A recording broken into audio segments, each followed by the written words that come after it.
High বন্ধুরা, ভিডিওটা আজকে শুরু করলাম আমার গোপু সোনাকে দিয়ে। দেখো, আর এটা হচ্ছে চন্দন পরিয়ে রেখেছি, চন্দন মাখিয়ে রেখেছি। চন্দন যাত্রা উৎসব চলছে, পয়লা বৈশাখ থেকেই করছি, তো তোমাদের সাথে শেয়ার করলাম। দেখো, ওকে চন্দনটা সকালবেলা মাখিয়েছিলাম, শুকিয়ে যাওয়ার পরে তারপরে ড্রেস পরালাম, সাজিয়ে দিলাম।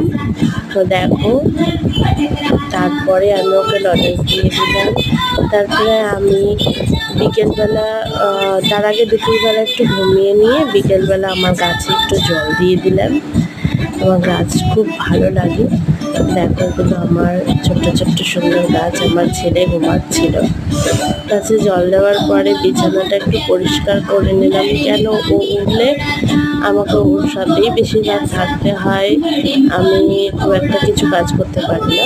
তো তারপরে ওর জন্য একটু বিকেলের দিকে ওটস বানিয়ে দিচ্ছিলাম। ওই ঠিক 5টা এরকম সময় ও ওটস খায়। তো তারপরে রাতের দিকে সেরেলাক খায়। রাতের দিকে বলতে 8:30টার মধ্যেও খাইয়ে শুইয়ে দিতে হয়, ঘুমিয়ে পড়ে।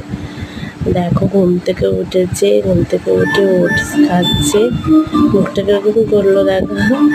তো তারপরে খাওয়া দাওয়া হয়ে যেতে আমি ওকে মুখটুক মুছিয়ে ক্রিম মাখিয়ে, ওর টিপটা উঠে গেছিলো, কাজলের টিপটা, তো ওকে কাজলের টিপটাও পরিয়ে দিলাম। আর ওকে ক্রিম মাখালেও ভীষণ খুশি হয়, খালি হাসে কেন জানি না।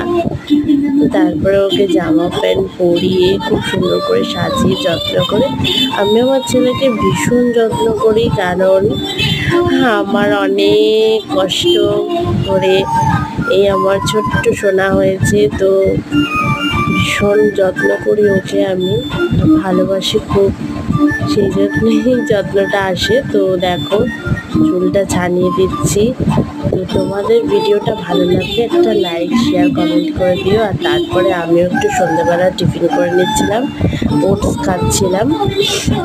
আমার ছেলের জন্য ওটা গুঁড়ো করে করি, আর আমারটা এমনি থাকে, যেরকম ওটস থাকে সেরকম। তো টাটা।